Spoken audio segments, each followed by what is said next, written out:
ನಮ್ಮ ಮನೆಯಲ್ಲಿ ಇವತ್ತು ತಿಂಡಿ ಚಪಾತಿ. ಆಗ ನಾನು ಈಗ ನಾದ್ತಾ ಇದ್ದೀನಿ. ಮತ್ತೆ ಇದನ್ನ ಹಿಂಗೆ ನಾದಬೇಕು. ಹಿಂಗೆ ನಾದಲಿಲ್ಲ ಅಂದರೆ ಸಾಫ್ಟಾಗಿ ಆಗಲ್ಲ, ಮತ್ತೆ ಉಬ್ಬಂಗಿಲ್ಲ ಚಪಾತಿ. ಈಗ ನಾನು ಉಂಡೆ ಮಾಡ್ತಾ ಇದ್ದೇನೆ. ಹಿಂಗೆ ಮಾಡಿ ಇಟ್ಕೊಂಡ್ರೆ ಚಪಾತಿ ಚೆನ್ನಾಗಾಗುತ್ತೆ. ನೋಡಿ ಫ್ರೆಂಡ್ಸ್, ಈಗ ನಾನು ಉಂಡೆ ಲತ್ತರಿಸಿ ನೋಡಿ ಫ್ರೆಂಡ್ಸ್, ನಾದಿದ್ದನ್ನ ಉಂಡೆ ಮಾಡಿ ಇಟ್ಕೊಂಡಿದ್ದೀನಿ. ಈಗ ಲಟ್ಸೋಣ, ಅಂಟಿ ಬಿಡುತ್ತೆ.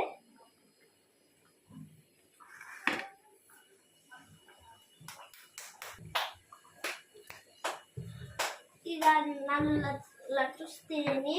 ಈ ಥರ ಇದನ್ನ ಹಿಟ್ಟು ಹಚ್ಕೋಬೇಕು. ಆಮೇಲೆ ಎಣ್ಣೆ ಇನ್ನೂ ಒಂದು ನಿಮಿಷ ಇದು ಸ್ವಲ್ಪ ಲಟ್ಟಿಸ್ಕೋಬೇಕು.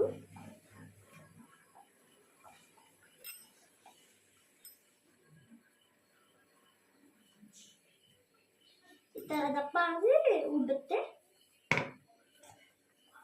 ಎಣ್ಣೆ ಹಚ್ಚಬೇಕು.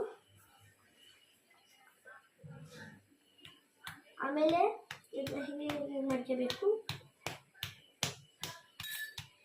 ಹಿಂಗೆ ಫೋಲ್ಡ್ ಮಾಡ್ಕೋಬೇಕು. ಮತ್ತೆ ಹಿಂಗೆ ಟ್ರಯಾಂಗಲ್ ಶೇಪ್ ಆಗುತ್ತೆ. ಇದನ್ನ ಈಗ ಲತ್ತರಿಸಬೇಕು. ಲತ್ತರಿಸಿ ಆಗಿದ್ಮೇಲೆ ಬೇಯಿಸ್ಬೇಕು, ತಿನ್ನಬೇಕು. ಈಗ ಲತ್ತರಿಸ್ತಿದ್ದೀವಿ. ನಿಮಗೆ ಎಷ್ಟು ತೆಳ್ಳಗೆ ಬೇಕೋ ಅಷ್ಟು ಇಟ್ಕೋಬೇಕು. ನಾನೀಗ ಎಷ್ಟು ರೌಂಡ್ ಆಯ್ತು. ನಮಗೆ ಇನ್ನೂ ತೆಳ್ಳಗೆ ಬೇಕು, ಅಷ್ಟು ತೆಳ್ಳಗೆ ಹಾಕಿರ್ತೀವಿ.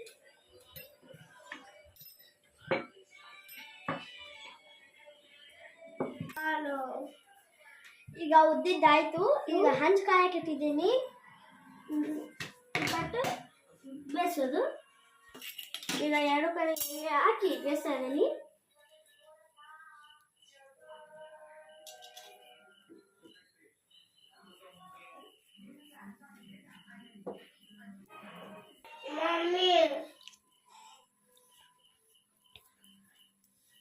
ನೋಡಿ ಫ್ರೆಂಡ್ಸ್, ಹೆಂಗೆ ನಾವು ಮಾಡಿದ್ದೆಲ್ಲ ಹೆಂಗೆ ಹೋಗ್ತಾ ಇದೆ.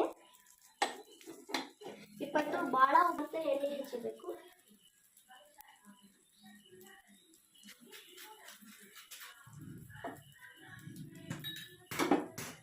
ಇದು ಉಬ್ಬಬೇಕು.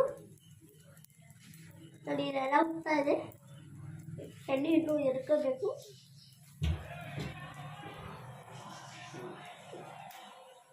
ಮಮ್ಮಿ, ಚಪಾತಿ ರೆಡಿ ಆಯಿತು. ಇಲ್ಲಿ ಇದನ್ನು ಮಾಡ್ತೀನಿ. ಈಗ ಇಲ್ಲಿ ಕ್ಯಾಬೇಜ್ ಪಲ್ಯ ಮತ್ತು ಆಲೂಗಡ್ಡೆ ಗ್ರೇವಿ ಇದೆ. ಈಗ ನಾನು ಟೇಸ್ಟ್ ನೋಡ್ತೀನಿ.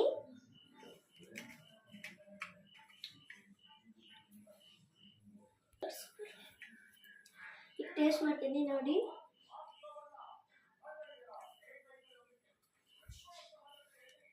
ಸೂಪರ್ ಆಗಿದೆ.